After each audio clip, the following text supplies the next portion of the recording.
Ladies and gentlemen, I'm back with another Harry Potter Blender tutorial. Before this, I've made two Harry Potter tutorial videos, one for a magic potion and second for the Harry Potter glasses. If you haven't watched them yet, the links are in the description and on top right part of the video. By the way, this time is the magic hat's turn. In this video, we're gonna make this decent magic hat in Blender. But instead of mouse or pen, we're gonna use our wands and spells. So, are you ready? Let's get started. Wingardium Leviosa. Let's get rid of the main light and the main cube, select them and press X, then delete them. And press Shift A, then bring a circle. And open up this panel here and change the vertices to about 16. Because we don't need that vertices, so let's change this to 16 and press Tab to go to edit mode, then press 7 to go to top of the graphic view, then press E to extrude that, then S to scale it, and scale it about there. So press 1 to go to front of the graphic view, but first of all, let's select this loop cut here, the inside loop cut, by holding Alt, and I forgot to enable my screencast keys add-on. Let's press N and let me to enable that. Okay, sorry for that. So press 1 to go to front of the graphic view and let's extrude it along the Z-axis and press Z to fit to the Z-axis and bring it higher to about 3 grids here. 1 grid, 2 and 3 ones. So I think that height is enough for us. Then when you're satisfied with that height, let's scale this down here all the way up to that point. It should be up to there.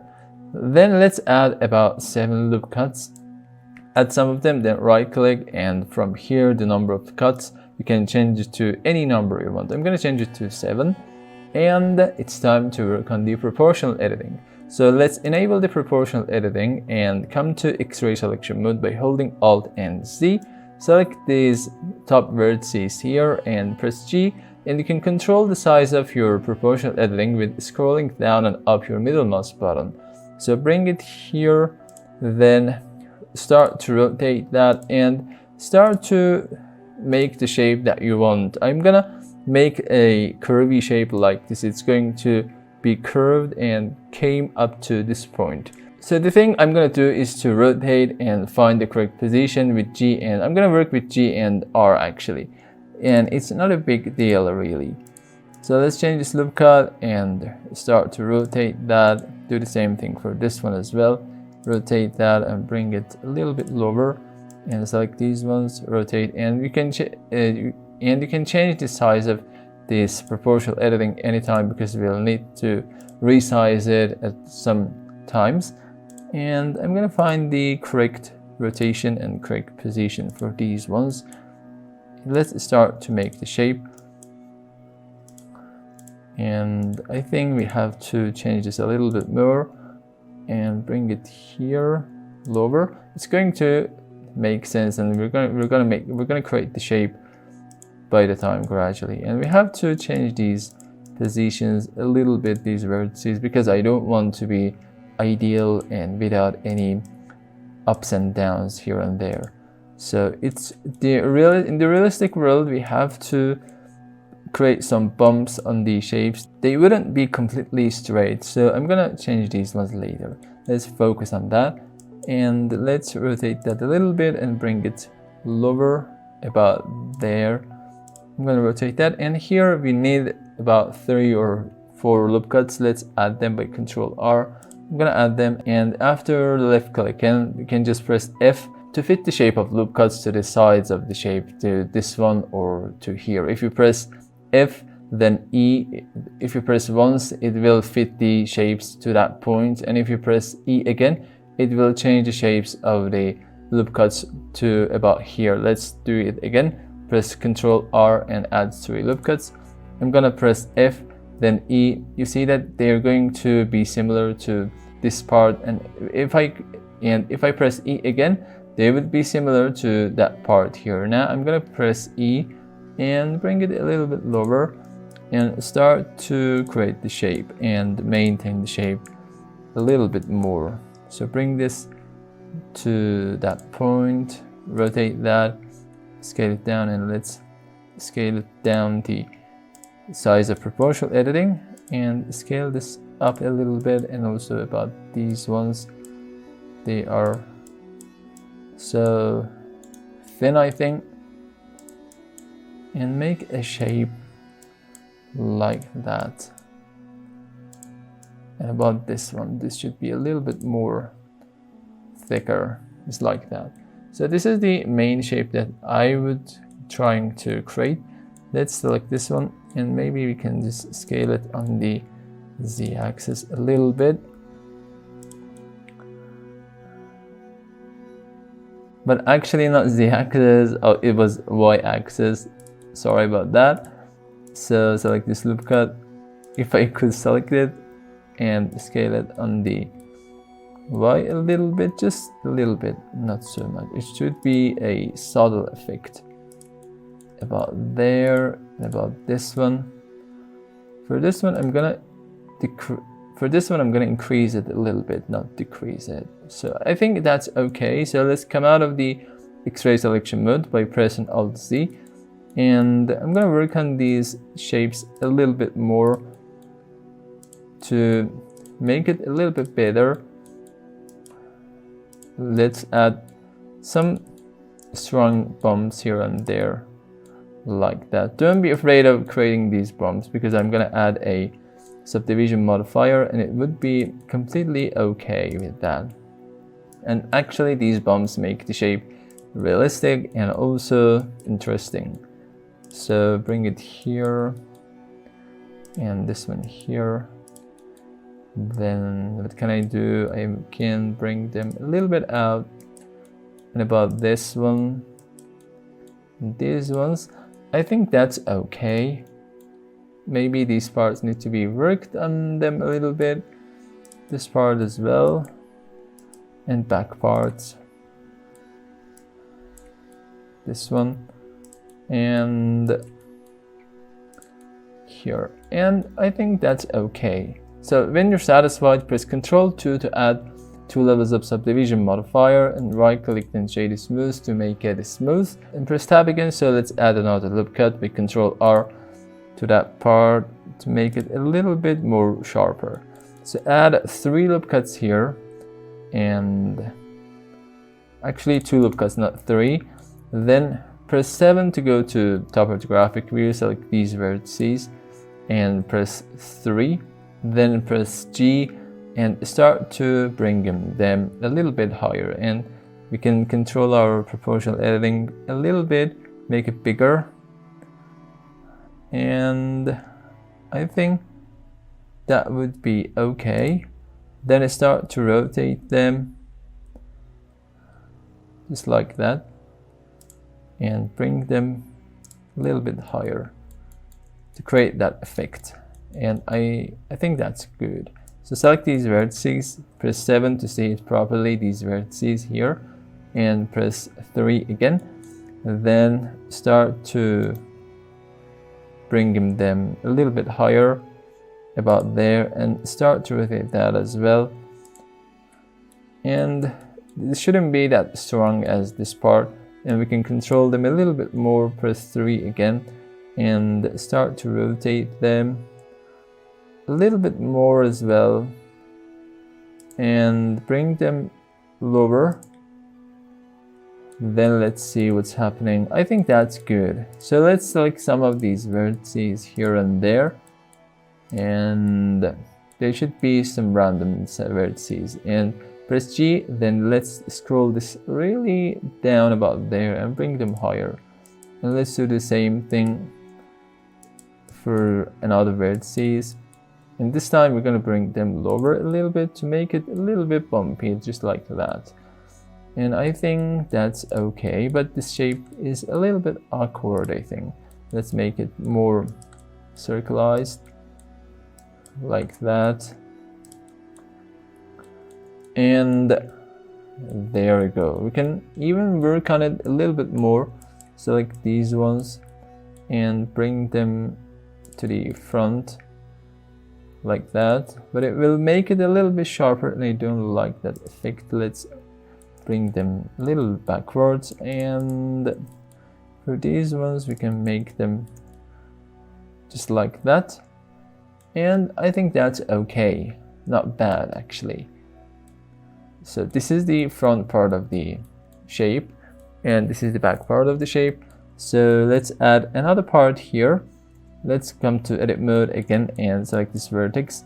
Then press V to separate these vertices and bring this a little bit to that part and this to that part, and make sure to disable the proportional editing for now and come to front and come to topographic view. Then let's fix these positions a little bit, and to fix that, run the shape here, roughness here. You can add loop cuts for this one, but it will make the shape a little bit sharper, and I don't like that effect. But I have another solution. We can press K to knife tool and add just an edge here, then hit enter. Then let's add another one here, and there we go. It will make it sharper, and there will be nothing to our model. But actually I wanted to do that to the next vertices here, not this one, in the front one. Sorry about that. Let's undo that and do the same thing again. Press V and bring it here and here. And then with knife tool, we can just make it a little bit sharper, like that. And another thing, I'm going to do the same thing here maybe, and press V to separate that edges, bring this here and this here. And then with the knife tool again, let's make it sharper, and there we go. I think that's okay. So we can select these two ones, press 7 again, and bring them a little bit to the correct position to make it a little bit better.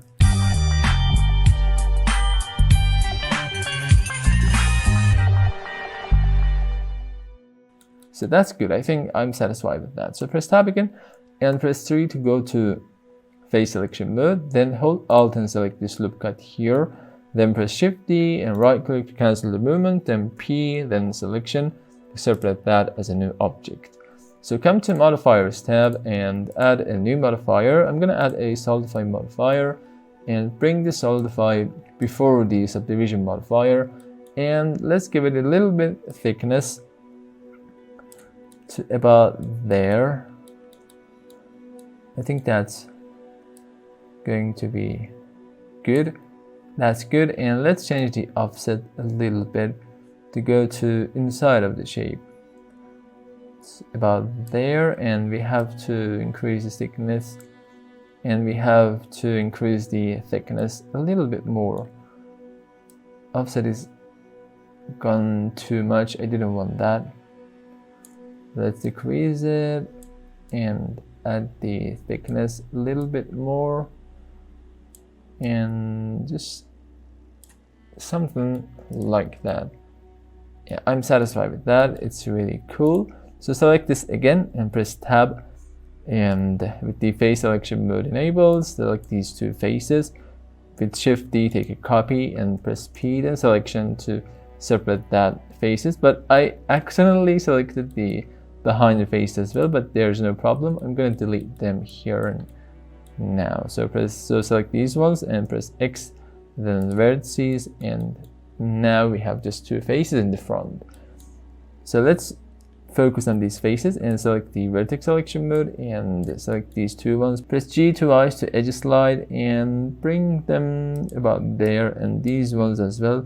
G twice, and it's going to be up to there. And select these ones and G twice, then press C to make it unlimited and bring it a little bit higher to about there, and select these ones, G twice, bring them a little bit inside of that. And before doing anything, let's add some loop cuts here and there, some here, another here, then I'm gonna add here, but I have to enable the X-ray selection mode. Press Alt Z to see it properly. That's what's happening. And add another here, then press 3 to face selection mode, select these two faces, and X, then faces to get rid of the faces. And we need more supporting loop cuts here and there. Let's add them.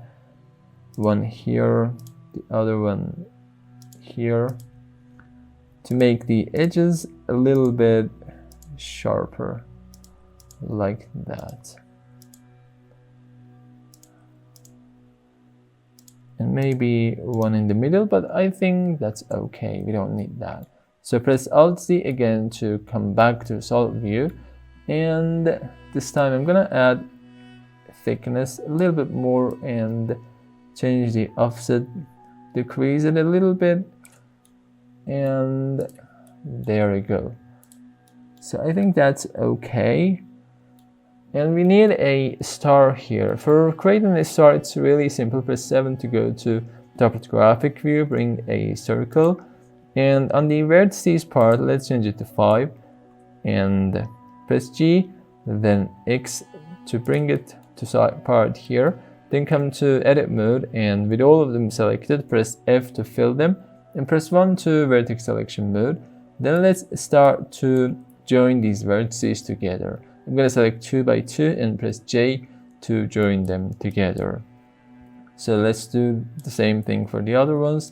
This part and this one and this one and this one, and there we go. So select the face selection mode and select these faces. Now X, then faces to get rid of the faces, and there we go. So press A, then E to extrude that, and press tab to go to object mode and start to scale it down all the way up to there, and press 3, oops, it was 1, and bring it here and start to rotate that 90 degrees on y-axis and bring it lower. And I think we have to scale it a little bit on the z-axis like that, and let's apply the scale with Ctrl A, then scale, and come to edit mode and select these edges here and start to bevel them with Ctrl B. So I'm gonna add about 4 levels or 3 levels of bevel, then press tab to go to edit mode and bring it higher. And if you press 1, you can see it from front a little bit properly, and I think that's okay. And we can just rotate that a little bit more to bring it to the correct position, and you can just press R twice to trackball rotation to rotate that a little bit more better. I think that's okay. Yeah, it's okay, but we can just scale it down a little bit more as you want. So all of them are done now. Let's press A to select everything, but we should deselect the camera with holding Control and selecting that. And at the end, select the head itself, then press Control P, then object to parent them to this one to have just one object. And press Shift A to add a floor. I'm gonna bring a plane and press S, then type 10 to scale it 10 times and bring it a little bit lower to be lower than the hat. And that's going to be okay. So let's find the correct position for our camera, and I think that's going to be okay, but we can just rotate that a little bit, but I think it's okay. So when you're satisfied with the view, just hold Alt, Control, and 0 to fit the camera to this view, and press N, then come to the view part, then check the lock camera to the view, and this time I'm gonna work on the position of camera and just zoom out a little bit, just like that, to fit all of the camera in our, to fit all of the head in our camera, and select the camera itself, then come to this object properties and change the focal length to about 100. And we have to zoom out a little bit to about there. So I think that's going to be okay. So press N and disable that to not move it accidentally. And let's change it to material preview. So we don't have any lights. Let's add 2 lights our main light, press Shift A and bring a point light. I'm going to use a point light for this tutorial and bring it somewhere about there and bring it a little bit higher to that part. I think that's okay. Then let's change it to 1500, and actually it's too much for that, I know, but when we give them some textures it would be okay. So let's change the color to a yellowish color, something like that, and let's increase the radius to about 50.51 or 52, and you see that we have a really nice color and lighting here. So let's take a copy with Shift D and bring it here and bring it a little bit to the front of that, and I think it's good, and I think that's cool, but this is too strong for that. I'm going to change it to 500 and it would be a blue color like that. I think that's okay, but maybe I'll change that later a little bit more. So select this floor and come to material preview and click on new. I'm going to change it to floor and change the color to a bluish color, something like that. I think that's going to be really cool. And let's change the metallic all the way up to 1 and bring the specular down a little bit to 0.3. Let's change it to 0.3, and I'm gonna increase the roughness a little bit up to that point, and it would be our surface and floor to that model. So do the next thing for the star, add a new material. I'm gonna call it star, and click on this green circle and change it to emission, and I'm going to change the color to a yellowish color like that, and change the strength to about 30. Then come to the render properties and check on the ambient occlusion and bloom, but we have to decrease the radius of the bloom to about there. I think that's good.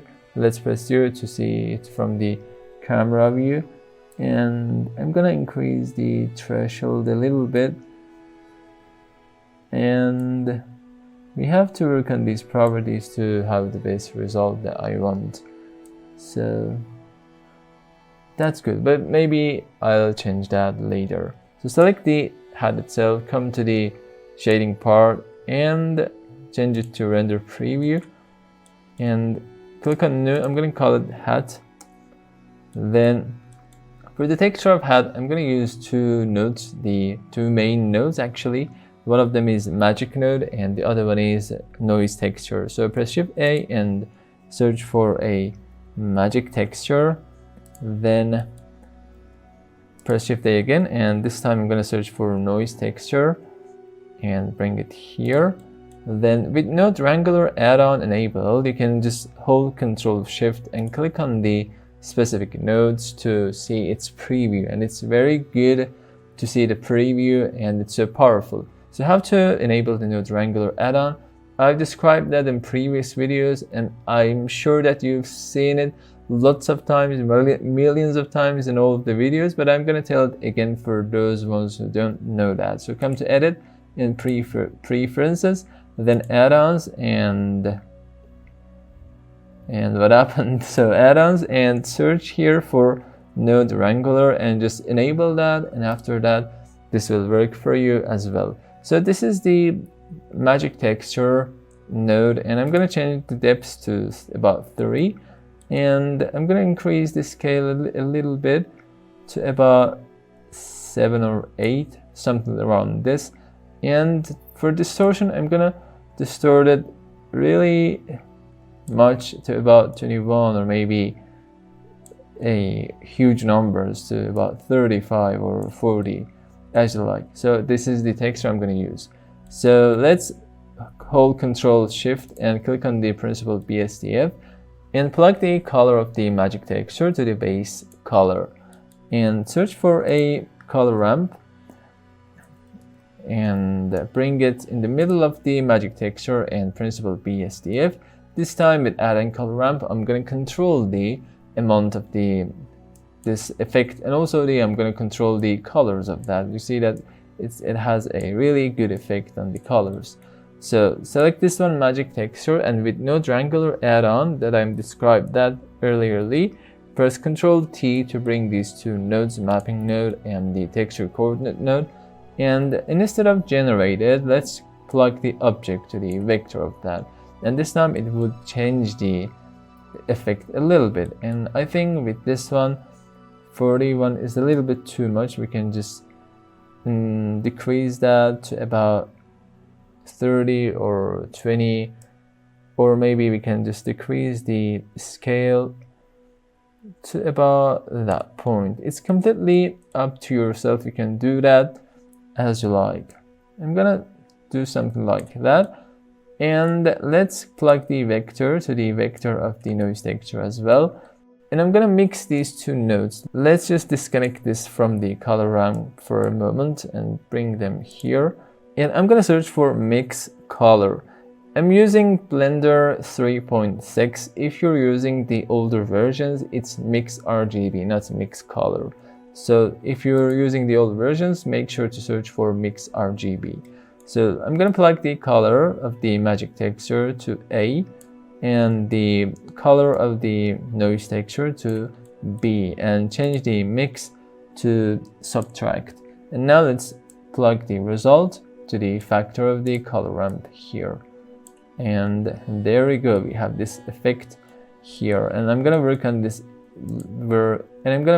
colors a little bit and their positions. Let's make it a little bit grayer, and this should be a little bit grayish color like that, and it's going to be okay about there. I think that's okay. But maybe we can just make it a little bit more wider, and this one more black color. Yeah, I regretted about that actually. So the noise texture, the scale of that is a little bit, I think, too much. We can just work on it or decrease it or increase it as you like. And I'm gonna work on details a little bit more. Increase that just a little bit, not so much. And about the roughness, make it a little bit more rougher like that. And for the distortion, let's increase that a little bit more to have this effect on the shape. I think that's really strong. And for the factor, we can control the amount of that which one we're gonna using. And I'm gonna use about 0.5 or 0.6. I think around 0.5 and 0.6. 0.6 is a good result that give us. I think that's very good. So come to the principal BSDF itself and decrease the specular to about 0.3 to about there, and increase the roughness all the way up to that point. And it will make it more look like to a fabric and cloth. So I think that's okay. This one is okay. So select this one, it's our leather. I'm gonna change it to leather and change the base color to a brown color, something like that. And for creating some leather material, I'm gonna use a noise texture and bring it lower.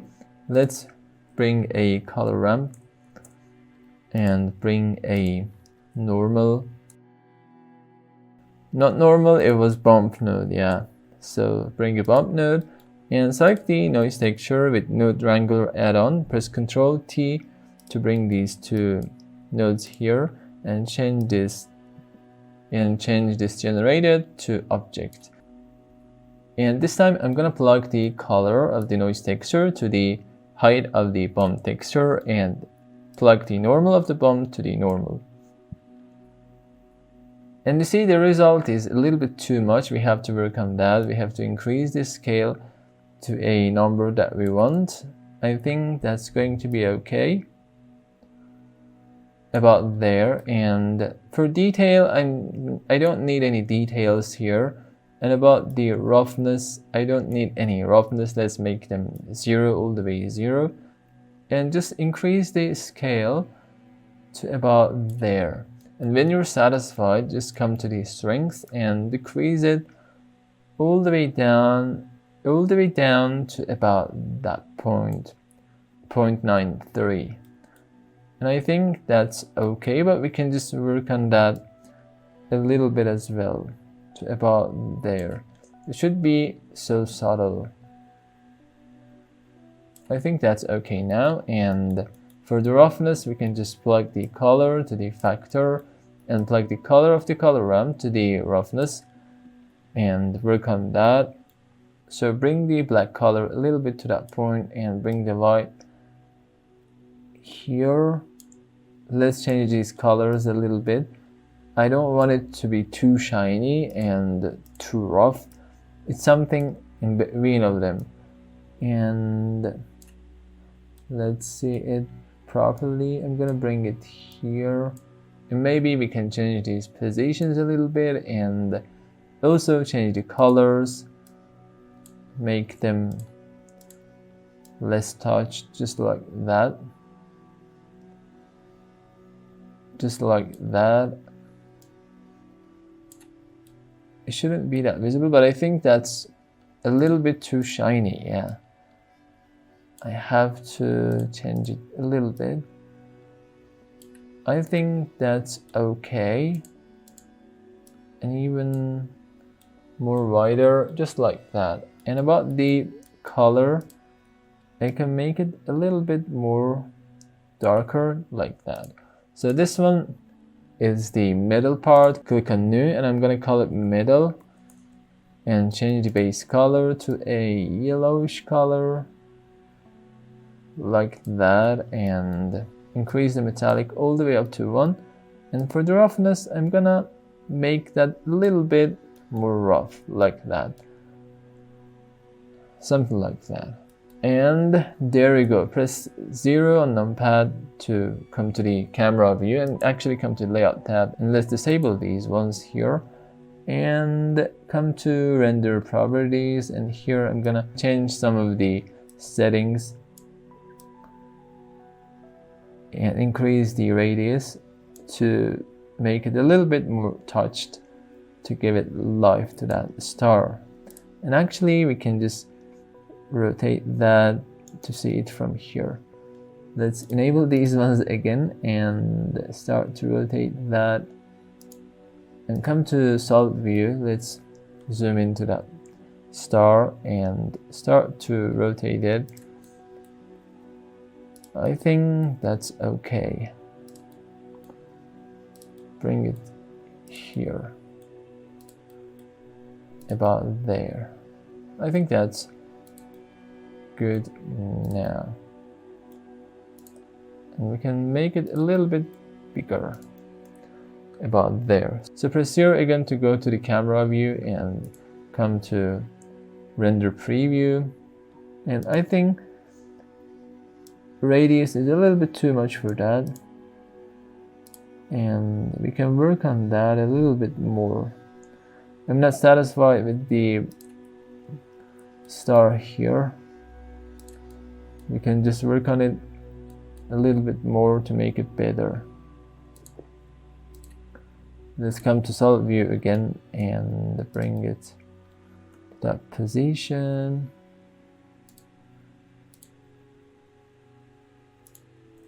I think we have to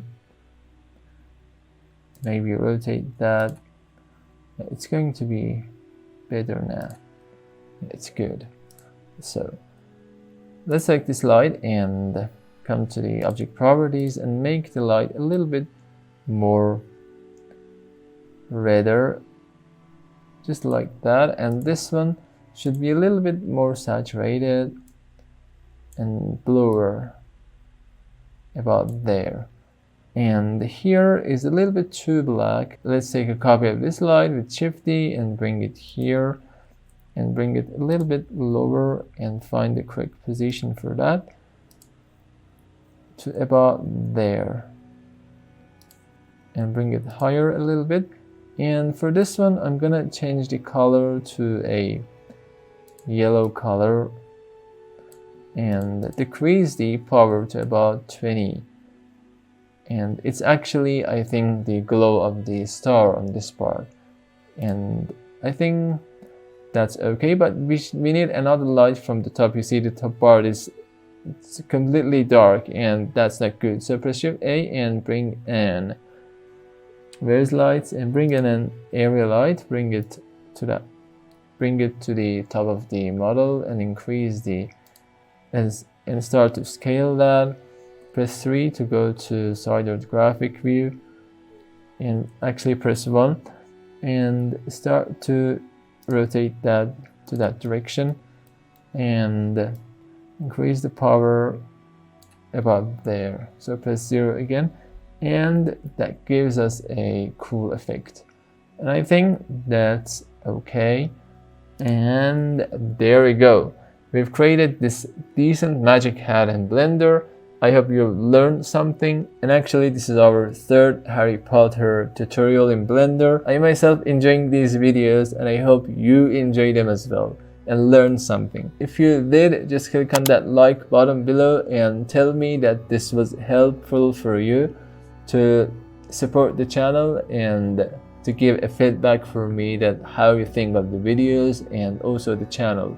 I would appreciate that a lot, and I'm waiting for your comments and your ideas about that. Also, if you're new to the channel and haven't subscribed yet and haven't watched the previous videos, I highly recommend you to subscribe in the channel and hit the bell to get the notifications, and also to see another videos that I'm gonna post in the future.